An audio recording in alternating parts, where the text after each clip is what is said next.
এই জিল্লু মাল দে।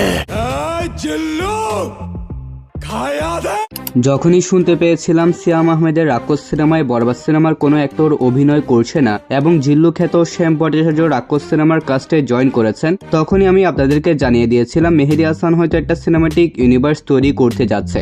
Now it's official, মেহেদী হাসানের সিনেমাটিক ইউনিভার্সের গুঞ্জনটা এখন সত্যি হয়েছে এবং এই ইউনিভার্সের নাম হলো ভায়োলেন্স ইউনিভার্স। তো রাক্ষস সিনেমার সাথে বরবাদ সিনেমার কিরকম কানেকশন থাকবে, রাক্ষস সিনেমায় জিল্লুকে কিভাবে প্রেজেন্ট করা হবে, এই ইউনিভার্সের 3 নম্বর সিনেমায় নায়ক হিসেবে আমরা কাকে দেখতে পারবো, অন্যদিকে আসলে কি শাকিব খান রাক্ষস সিনেমাটা রিজেক্ট করে দিয়েছিলেন, আজকের ভিডিওতে এই সমস্ত বিষয়গুলো অনুমান এবং ফ্যান থিওরি দিয়ে বের করার চেষ্টা করব। সো ভিডিওটা অবশ্যই ইন্টারেস্টিং হবে, তাই শেষ পর্যন্ত অবশ্যই দেখবেন। ভিডিও শুরু করার আগে ভিডিওতে লাইক আর চ্যানেলটা চাইলে সাবস্ক্রাইব করে রাখতে পারেন। তাহলে চলুন এবার ভিডিও শুরু করি। 2025 সালে বাংলা সিনেমা ইন্ডাস্ট্রি এক নতুন ইতিহাসের সাক্ষী হয়েছিল, যার নাম বরবাদ। নতুন ডিরেক্টর মেহেদী হাসানের পরিচালনায় মেগাস্টার শাকিব খান অভিনীত এই সিনেমা বাংলা সিনেমা ইন্ডাস্ট্রিতে এক নতুন মাইলস্টোন সেট করেছিল। বিশাল budget, large scale, world class cinematography, next level presentation, story and twist, কি ছিল না এই সিনেমায়। সবকিছুর সমন্বয়ে একটা কম্বো প্যাকেজ ছিল সিনেমাটা। তবে সিনেমাটার বিশেষ আকর্ষণ ছিল ব্রুটাল অ্যাকশন এন্ড ভায়োলেন্স। এটা ছিল বাংলাদেশের প্রথম brutal action violence based cinema, যা দেখার জন্য তৎকালীন সময়ে দর্শক হুমড়িকে পড়েছিল।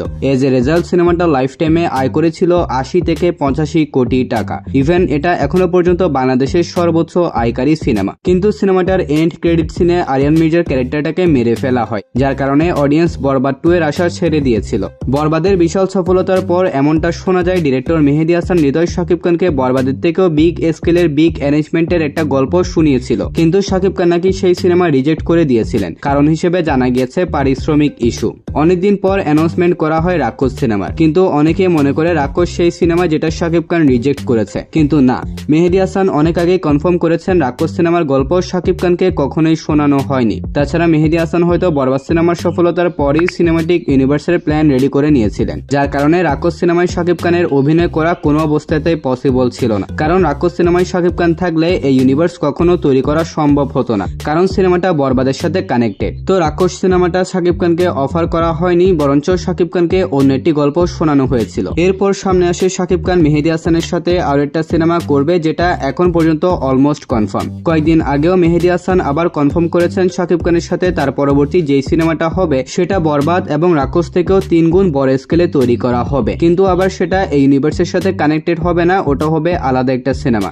এখন বলি রাক্ষস এবং বরবাদ ইউনিভার্সের কথা। কয়েকদিন আগে রাক্ষস সিনেমার ট্রেলার ড্রপ করা হয়, যেটা সোশ্যাল মিডিয়ার মধ্যে পুরো আগুন লাগিয়ে দিয়েছে। এমনিতে ট্রেলার কাট ভালো হয়েছে, তার উপর এখানে রিভিল করা হয়েছে জিল্লুকে। জিল্লু অর্থাৎ বরবাদ সিনেমায় শাকিব খানের যে পিএস আমরা দেখতে পেয়েছি তাকে। রাক্ষস ট্রেলারে দেখানো জিল্লুর গেটআপ সেটা বরবাদ সিনেমার জিল্লুর মতোই। তো জিল্লুকে রাক্ষসে দেখানোর মাধ্যমে আনঅফিশিয়ালি বুঝিয়ে দেওয়া হয়েছে বরবাদ এবং রাক্ষসের মধ্যে একটা কানেকশন আছে। আর এই ব্যাপারটা সোশ্যাল মিডিয়া পুরো গরম করে দিয়েছিল, কিন্তু ব্যাপারটা যখন অডিয়েন্সের কাছে হট টপিকে পরিণত হয়ে দাঁড়িয়েছে, তখনই মেহেদী হাসান একটা পোস্টের মাধ্যমে অফিসিয়ালি ঘোষণা করে দিয়েছেন বরবাদ এবং রাক্ষস সিনেমার ইউনিভার্সের নাম, যার নাম ভায়োলেন্স ইউনিভার্স। সাথে তিনি এটাও জানিয়ে দিয়েছেন খুব তাড়াতাড়ি অ্যানাউন্সমেন্ট আসতে চলেছে এই ইউনিভার্সের 3য় সিনেমা। তো দেখুন রাক্ষস সিনেমায় জিল্লুকে প্রেজেন্ট করার মাধ্যমে এই দুইটা সিনেমার মধ্যে কানেকশনটা দেখানো হয়েছে। তবে বরবাদ এবং রাক্ষস অতপ্রতভাবে কানেক্টেড হবে কিনা এই ব্যাপারে যথেষ্ট সন্দেহ আছে। যদি অতপ্রতভাবে কানেক্টেড হয় তাহলে রাক্ষস হবে বরবাদ সিনেমার আগের গল্প, যেখানে হয়তো শাকিব খান এবং সিয়াম আহমেদ বন্ধু হবেন এবং সিয়াম আহমেদ যখন বিপদে পড়বে তখন হয়তো শাকিব খান তাকে বাঁচানোর জন্য জিল্লুকে পাঠাবে,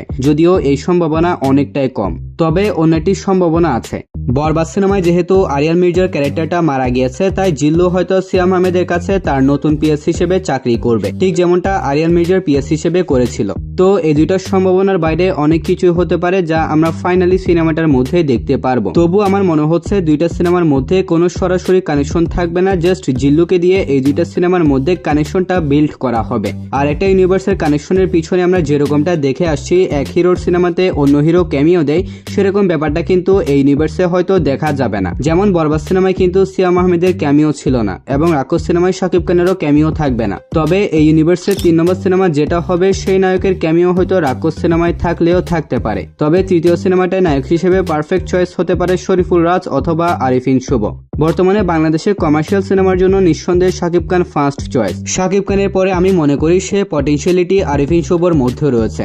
তার শুধুমাত্র একজন ভালো পরিচালকের অভাব। যদি মেহেদী হাসানের মতন পরিচালকের হাতে আরিফিন শুভ পড়ে যায় তাহলে হয়তো আমরা দারুণ কিছু এক্সপিরিয়েন্স করতে পারবো আরিফিন শুভর কাছ থেকে। তো যেমনটা মেহেদী হাসান তার পোস্টের মাধ্যমে জানিয়েছেন খুব তাড়াতাড়ি এই সিনেমার অ্যানাউন্সমেন্ট আসবে, তাই আমার মনে হচ্ছে রাক্ষস সিনেমার এন্ড ক্রেডিট সিনে বা পোস্ট ক্রেডিট সিনে সেই ক্যারেক্টারটাকে রিভিল করা হবে। এরই সাথে হয়তো তৃতীয় কিস্তির লিড ক্যারেক্টারকে ইন্ট্রোডিউস করানো হবে। তো দেখা যাক মেহেদী হাসানের এই ভাইলেন্স ইউনিভার্সের প্রত্যেকটা সিনেমা কিভাবে একটা অন্যটার সাথে কানেক্টেড হয়। তবে ব্যাপারটা ইন্টারেস্টিং বলে মনে হচ্ছে, তো দেখা যাক কি হয়। তো গাইস, এই সম্পর্কে যদি আপনার কোনো মতামত থাকে তাহলে সেটা অবশ্যই কমেন্টে শেয়ার করবেন, সাথে যদি আপনার কোনো থিওরি থাকে সেটাও কমেন্টে শেয়ার করতে পারেন। আর ভিডিওটা ছিল এতটুকু পর্যন্তই। ভালো লাগলে ভিডিওতে লাইক এন্ড চ্যানেলটা সাবস্ক্রাইব করে রাখুন। তাহলে দেখা হবে পরবর্তী আরো একটি ভিডিওতে।